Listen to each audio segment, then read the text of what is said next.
मूल प्रकृति का नाम नहीं आया।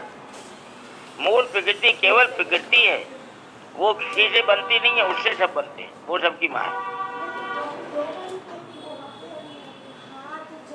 और 10 इंद्रियां, 1 मन और 5 ज्ञानेंद्रियों के विषय, ये 16 केवल विकृति हैं। इस तरह इन 24 तत्वों के समुदाय का नाम क्षेत्र है। इसी का एक तुच्छ अंश ये मनुष्य शरीर है। क्षेत्र का एक अंश मनुष्य शरीर है। क्षेत्र जो है ये समष्टि है और ये जो शरीर है ये व्यष्टि है।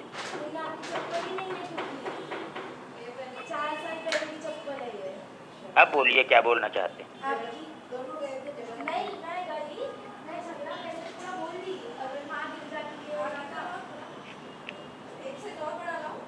आचार्य जी, एक प्रकृति को आह्लादनी शक्ति भी तो कहते हैं ना?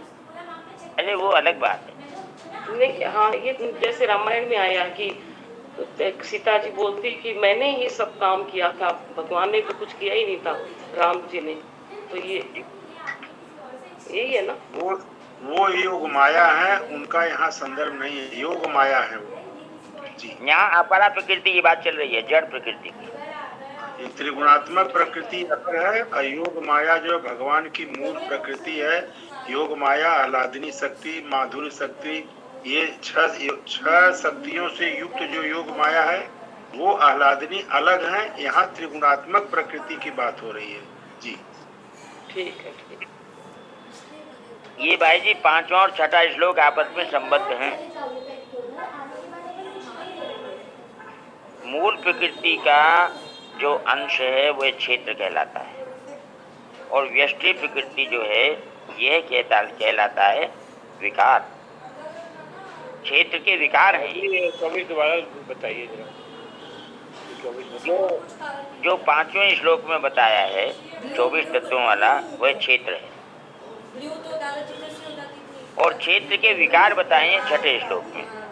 क्षेत्र में कोई विकार नहीं है, यानी समष्टि संसार में कोई विकार नहीं। व्यष्टि संसार में ही, व्यष्टि शरीर में ही विकार है और वो विकार कौन कौन से हैं ये 6ठे श्लोक में बताए। आचार्य जी प्रणाम, ये 24 दोबारा बताइए। फर्क है काफी। 24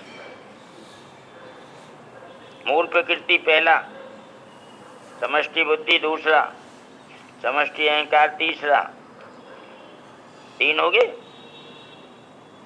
5 महाभूत कितने हुए? 8। 10 इंद्रियां 18, 1 मन 19, 5 इंद्रियों के 5 विषय 24 हो गया। हो गया। हाँ जी। क्षेत्रज्ञ विष्णु, क्षेत्रज्ञ विष्णु, विष्णु भगवान को क्षेत्रज्ञ बताया ना आपने। अभी क्षेत्र का वर्णन चल रहा है तो अभी क्षेत्र की बात करिए। विष्णु भगवान की बात 24 दूसरे श्लोक में आई है। जी जी, ठीक ठीक।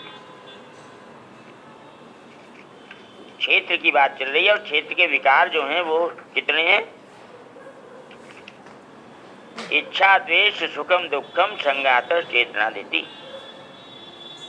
इच्छा द्वेष सुख दुख, संघात अर्थात शरीर, चेतना प्राण शक्ति और धिति, इन विकारों से यह क्षेत्र संक्षेप में कहा गया। एतत् क्षेत्रम समासेन सविकार उदाहरण 1 2 3 4 5 6 और 7 विकार हैं इसके व्यष्टि के।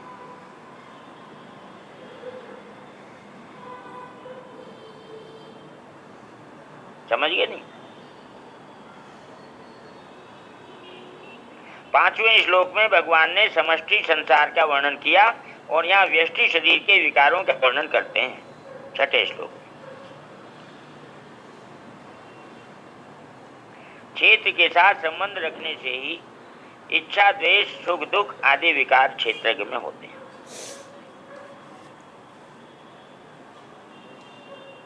गीता 13:20 कार्यकरण कर्तृत्व हेतु प्रकृति उच्यते पुरुष सुख दुखाना भोक्तृत्व हेतु उच्यते। ये सभी विकार तादात्म्य अर्थात जिस जड़ ग्रंथि के जड़ अंश में रहते हैं ये बात यहाँ चल रही थी 13.5 में, जो यहाँ स्वामी जी महाराज ने कहा है वो इसलिए इसका उदाहरण दिया था।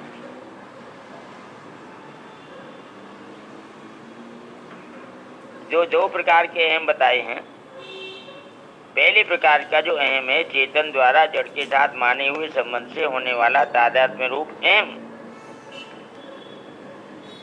उसमें रहते हैं ये विकार। कहाँ रहते हैं? चिज्जड़ ग्रंथि के जड़ अंश।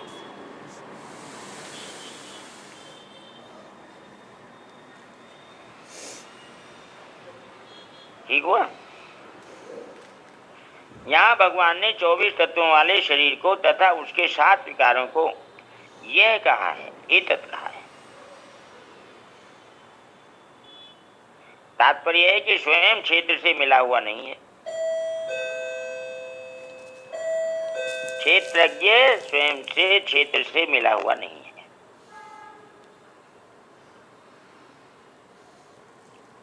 यहाँ भगवान ने 24 तत्वों वाले शरीर को तथा उसके 7 विकारों को एतत् अर्थात यह कहा है।